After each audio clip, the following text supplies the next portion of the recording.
வணக்கம் நண்பர்களே, இன்னைக்கு நம்ம பார்க்க போற ரெசிபி தினை அரிசி சர்க்கரை பொங்கல். தேவையான பொருட்கள்: தினை அரிசி 2 டம்ளர், பாசிப்பருப்பு 3/4 டம்ளர், வெல்லம் 1/2 கிலோ, முந்திரி ஒரு 10 ல 15, திராட்சை ஒரு 20 திராட்சை, ஒரு 4 ல 5 ஏலக்காய், நெய் தேவையான அளவு.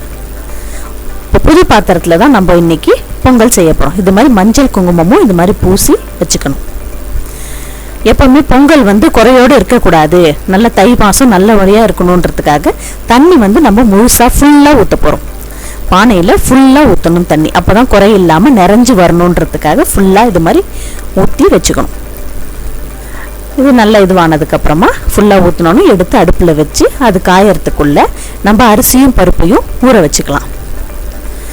தினை அரிசி 2 டம்ளர்,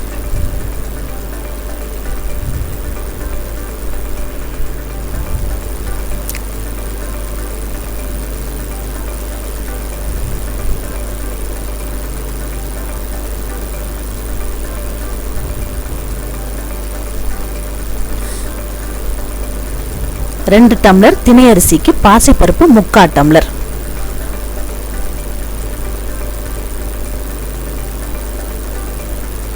ரெண்டு கலந்து ஒரு பானையில் தண்ணி முங்கிட்டு ஊற வச்சிடணும். ஒலை நல்லா காஞ்சதும் அரிசியும் பருப்பையும் கொஞ்சம் நல்லா 2-3 தடவை அலசிட்டு ஒலையில் நல்லா அரிசியை போடணும்.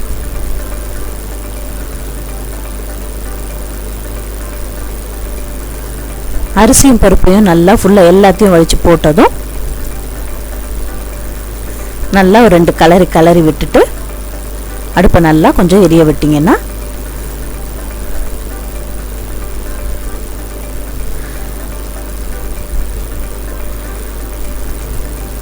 நல்லா பொங்கி நுர கட்டிக்கிட்டு இருக்கு.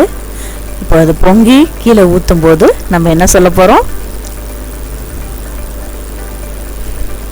பொங்கலோ பொங்கல்.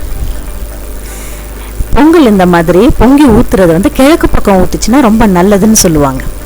நல்லா பொங்கி வந்ததும் தினை அரிசி ரொம்ப சீக்கிரம் வந்துடும். பார்த்தீங்களா, தினை அரிசி சீக்கிரம் வந்துருச்சு. பாசிப்பருப்பு மட்டும் இன்னும் கொஞ்சம் வேகலை, அது வரைக்கும் இன்னும் கொஞ்சம் வேக விடணும்.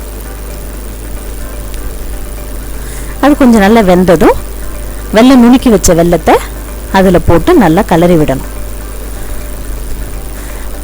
நல்லா கலர்னதுக்கு அப்புறமா கலர் பார்த்தீங்கன்னா இந்த மாதிரி இருந்ததுன்னா வெல்லம் பத்தலை, இன்னும் கொஞ்சம் போடணும்னு அர்த்தம். அதாவது பிகினர்ஸுக்கு முதல்ல செய்கிறாங்க இல்லையா, அவங்களுக்கு இந்த மாதிரி கலர் இதுவாக இருக்கும்போது இன்னும் கொஞ்சம் வெல்லம் போட்டோம்னா நல்ல கலர் பார்த்தீங்களா, இந்த கலர் வந்துச்சுன்னா டேஸ்ட்டாகவும் இருக்கும், வெல்லம் கொஞ்சம் தித்திப்பு ஓரளவுக்கு அதிகமாகவும் இருக்கும். இந்த பதம் இருந்ததுன்னா நல்லாயிருக்கும், கரெக்டாக இருக்கும். இப்போ இதை எடுத்து ஒரு ஓரத்தில் வச்சிடணும். வச்சுட்டு ஒரு பாத்திரத்தில் நெய் தேவையான அளவு நெய் கொஞ்சம் ஊற்றி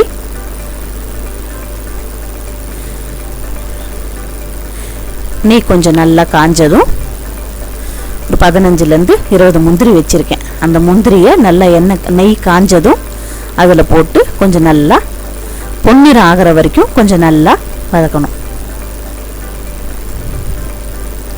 முந்திரி கொஞ்சம் நல்லா பொன்னிறம் ஆனதும் திராட்சையும் அதிலே போட்டு அந்த திராட்சை நல்லா முட்டையாக ஆகிற வரைக்கும் நல்லா வறுபடணும்.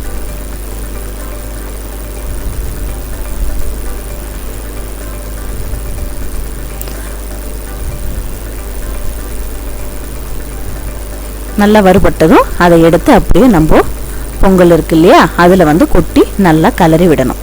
ஒரு 4 ல 5 ஏலக்காயை நுணுக்கி வச்சுருக்கேன், அதையும் அது மேலே தூவி நல்லா கலரி விட்டுடணும்.